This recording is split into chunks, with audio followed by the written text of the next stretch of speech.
Hola a todos, yo soy Ramón Lozano, bienvenidos a un nuevo episodio de este podcast donde vamos a hablar de los eventos más relevantes que movieron a los mercados financieros en Estados Unidos en la semana laboral que terminó el viernes 15 de septiembre de 2023. En la idea de la semana vamos a hablar de Stellantis y en la sección educativa vamos a hablar sobre huelgas.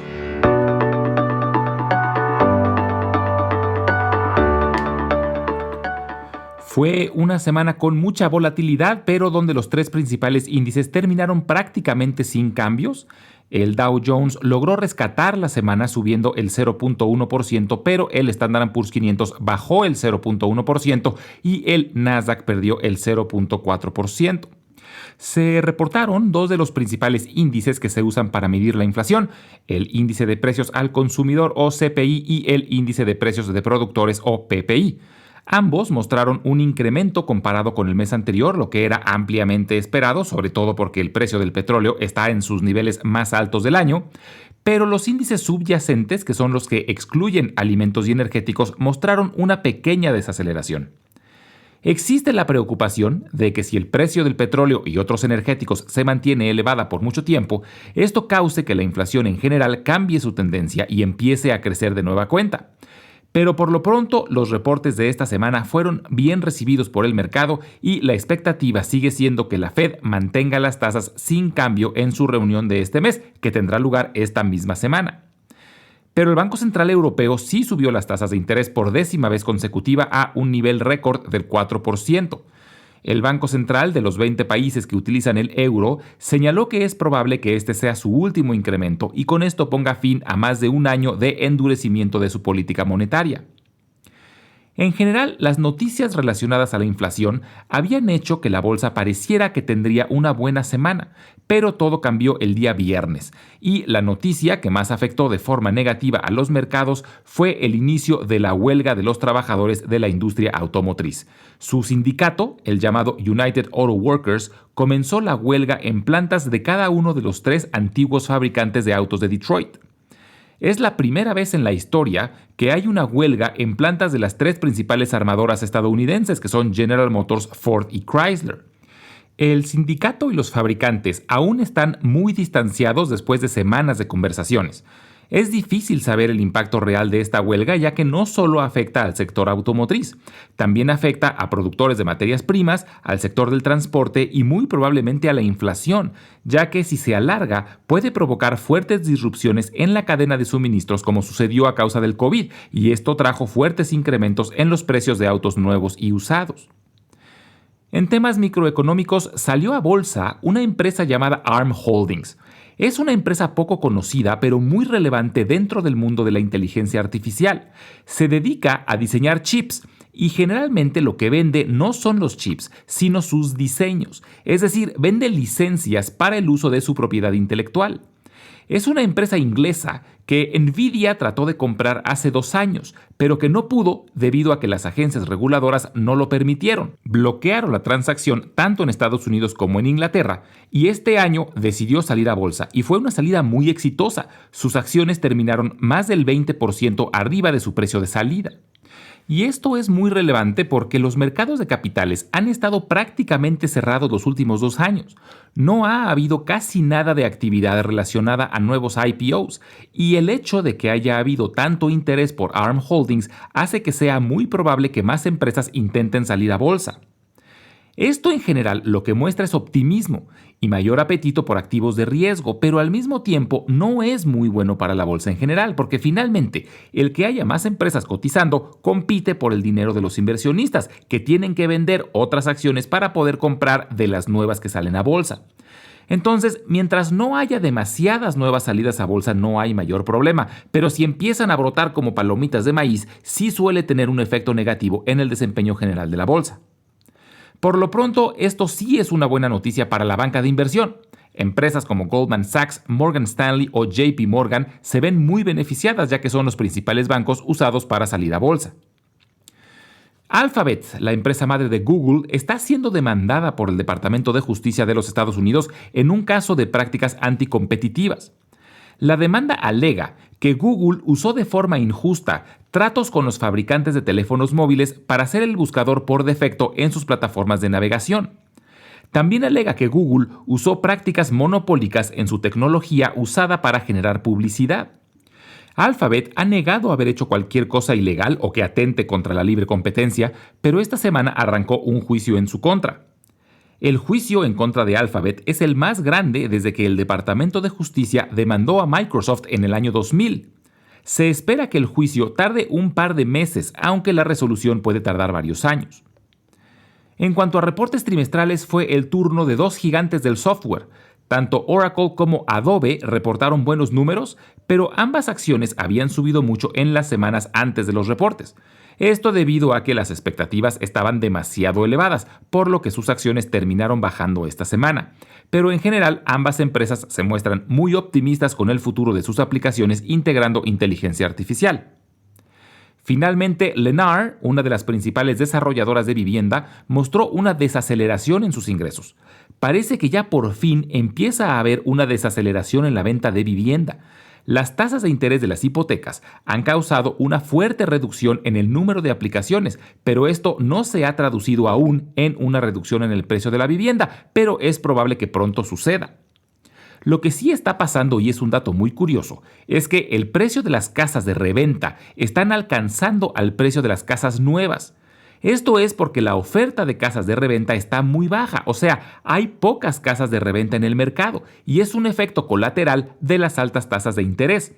Porque hasta hace un par de años, las tasas de interés estuvieron muy bajas durante mucho tiempo, por lo que muchas personas contrataron hipotecas a tasas muy buenas y ahora no quieren perder esas hipotecas y no quieren sacar una nueva con una tasa más elevada, por lo que no están vendiendo sus casas. Esta semana la información más relevante será lo que anuncie la Fed después de su reunión mensual que termina el día miércoles. Es ampliamente esperado que mantengan las tasas sin cambios. Y los reportes trimestrales que vale la pena monitorear esta semana son los de AutoZone, FedEx, General Mills y KB Home.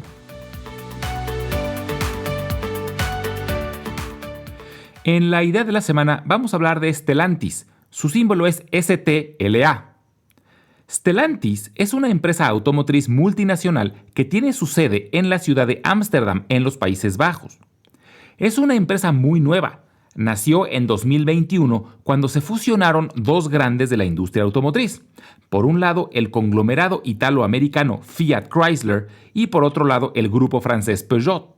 En total, Stellantis tiene 16 marcas de automóviles, entre las que destacan Alfa Romeo, Fiat, Chrysler, Dodge, Jeep, Citroën, Peugeot, Opel y Maserati. Con esto se convierten en la cuarta empresa automotriz a nivel mundial, solo detrás de Toyota, Grupo Volkswagen y Hyundai. Y en los Estados Unidos también están en cuarto lugar detrás de General Motors, Toyota y Ford. El nombre Stellantis se deriva del latín stelo, que significa iluminar con estrellas. Según sus directores, es para representar un espíritu de optimismo, energía y renovación de una empresa innovadora. Curiosamente, Fiat Chrysler primero buscó una fusión con Renault en 2019 y ya tenían un acuerdo provisional, pero la intervención del gobierno francés durante las negociaciones provocó que el acuerdo fuera abandonado. Fue entonces cuando Fiat Chrysler buscó la fusión con el grupo Peugeot, fusión que se concretó finalmente el 16 de enero de 2021 y la empresa empezó a cotizar en la Bolsa de Milán, en la Bolsa de París y en la Bolsa de Nueva York, en todos los casos bajo el símbolo STLA. Históricamente, en los Estados Unidos han habido tres principales empresas automotrices que son las tres grandes de Detroit, General Motors, Ford y Chrysler. Pero Chrysler ha avanzado mucho. Se fundó en 1925, luego fue adquirida por Daimler-Benz, la empresa madre de Mercedes-Benz en los años 90, luego fue vendida a una empresa de capital privada llamada Cerberus, después quebró durante la crisis financiera de 2008, pero fue rescatada en parte gracias al gobierno de los Estados Unidos, posteriormente fue vendida a Fiat y finalmente Fiat Chrysler se fusionó con Peugeot para formar Stellantis. Como inversión, Stellantis puede ser interesante, sobre todo por su amplio catálogo de marcas y presencia global. Además, actualmente tiene una valuación muy baja. Su múltiplo es de menos de 3. Por ejemplo, el de General Motors es de 5 y el de Ford es de 12. Esto quiere decir que en general los inversionistas esperan poco crecimiento comparado con sus competidores, y estas expectativas tan bajas puede que sean fáciles de cumplir o exceder, y recordemos que las acciones no valen por lo que las empresas ganan hoy, sino por la expectativa del futuro. También el hecho de que actualmente su múltiplo sea tan bajo hace que su dividendo sea sumamente atractivo. Actualmente tiene un rendimiento de más del 7%. Ahora, hay que tener cuidado cuando perseguimos rendimientos altos. En ocasiones, cuando llegan a ser muy elevados, puede indicar que la empresa no va a poder pagarlos y por eso las acciones han bajado y el rendimiento elevado es solo un reflejo de la caída en el precio de sus acciones. Pero este no parece ser el caso de Stellantis. De hecho, entre las empresas automotrices ha tenido mucho mejor desempeño que la mayoría este año. Pero hay un detalle importante que hay que tener en cuenta si comparamos acciones de Stellantis por el dividendo, y es que, a diferencia de la mayoría de las empresas que pagan dividendo trimestral, Stellantis lo hace de forma anual. Así que es importante revisar la fecha de su ex-dividend para asegurarnos que seamos dueños de las acciones en esa fecha, si es que queremos tener derecho al dividendo. La última fecha ex-dividend fue en abril de este año y el dividendo se pagó en mayo. Muy probablemente el próximo dividendo sea pagado hasta abril o mayo del año que entra, pero aún no han anunciado la fecha. En este momento, la huelga de la industria automotriz presenta una incógnita grande que puede afectar mucho a las principales armadoras estadounidenses, incluyendo a Chrysler, que es parte de Stellantis. Vale la pena ser precavidos hasta saber en qué va a terminar. Pero quise hablar de Stellantis el día de hoy justamente porque sus marcas son muy conocidas, pero el conglomerado es muy nuevo y mucha gente no conoce al grupo Stellantis, además de que una vez resuelta la huelga, es una empresa que vale la pena tener en el radar. En la sección educativa del día de hoy, vamos a hablar sobre la huelga laboral. Hay otros tipos de huelgas como la huelga de hambre, huelga o boicot de consumo, huelga estudiantil, etc. Pero en este episodio nos vamos a enfocar en la huelga laboral. Un sindicato, también llamado unión, es una asociación de trabajadores de una organización o industria y tiene el objetivo de defender y promocionar los intereses laborales ante los empleadores. Una huelga laboral es una protesta en la cual un grupo de trabajadores, generalmente miembros de algún sindicato, realizan un paro, o sea que dejan de realizar las actividades relacionadas a su trabajo en perjuicio de la persona o empresa que los tenga contratados. Tienen el objetivo de mejorar las condiciones de trabajo o manifestarse en contra de medidas que consideren injustas. Según la Organización Internacional del Trabajo, es uno de los medios legítimos, fundamentales, que disponen los trabajadores para la promoción y defensa de sus intereses económicos y sociales. El primer caso documentado de algo similar a una huelga ocurrió por ahí del año de 1166 a.C. en el antiguo Egipto, cuando hubo un paro organizado de labores de un grupo de artesanos durante el reinado de Ramsés III. Pero la huelga moderna, como la conocemos hoy en día, tiene sus orígenes en la Revolución Francesa de 1789, pero su desarrollo más importante se dio durante la Revolución Industrial a finales del siglo XVIII y principios del XIX, cuando se empezó a generalizar el trabajo asalariado. La primera huelga moderna a gran escala fue la que ocurrió en Inglaterra en 1842, que empezó por los trabajadores de las minas de carbón, pero rápidamente se propagó a otras industrias. Inicialmente, las huelgas eran severamente penadas y eran literalmente una batalla entre los trabajadores y los empresarios. Y fue hasta principios del siglo XX cuando el derecho de huelga fue reconocido internacionalmente como un derecho esencial de los trabajadores y se reconoce en la mayoría de las legislaciones internas y tratados internacionales. En los Estados Unidos, la primera huelga que abarcó múltiples estados fue la Gran Huelga de los Ferrocarriles en 1877. Y durante décadas, las huelgas se concentraron en ese sector, además del sector minero. Pero hubo un movimiento fuerte de sindicatos de múltiples industrias que fueron a huelga y llegaron a un pico poco después de la Segunda Guerra Mundial. Un periodo de relativa estabilidad y prosperidad hizo que los sindicatos dejaran de tener el poder que llegaron a tener. Además de que la mayoría de los sindicatos estaban concentrados en industrias con intensa manufactura, pero muchas empresas empezaron a mover fábricas fuera de los Estados Unidos, principalmente a China. A mediados de los años 50, casi una tercera parte de los trabajadores estadounidenses pertenecía a un sindicato. Pero para el 2012, ese número había bajado al 11%.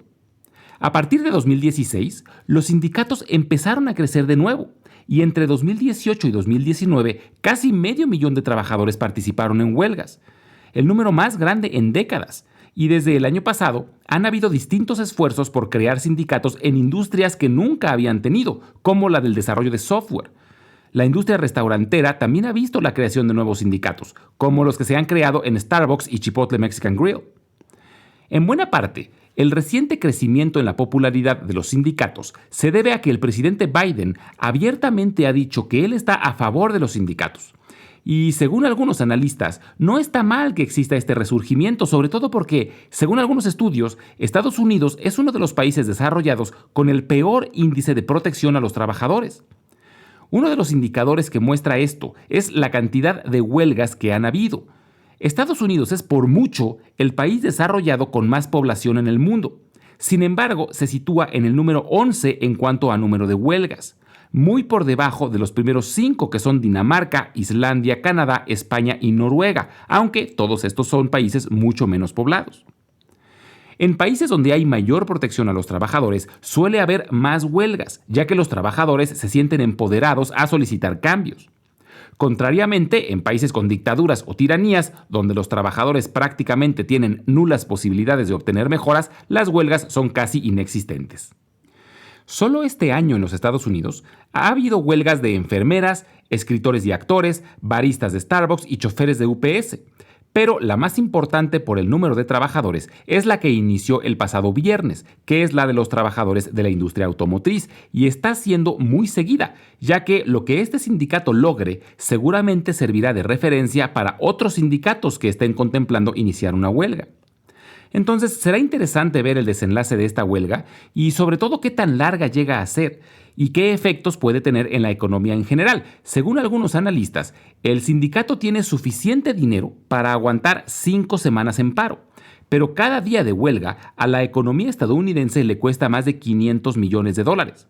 Además de que puede provocar que de nuevo hayan disrupciones en la cadena de suministros de automóviles, lo que puede volver a crear problemas inflacionarios.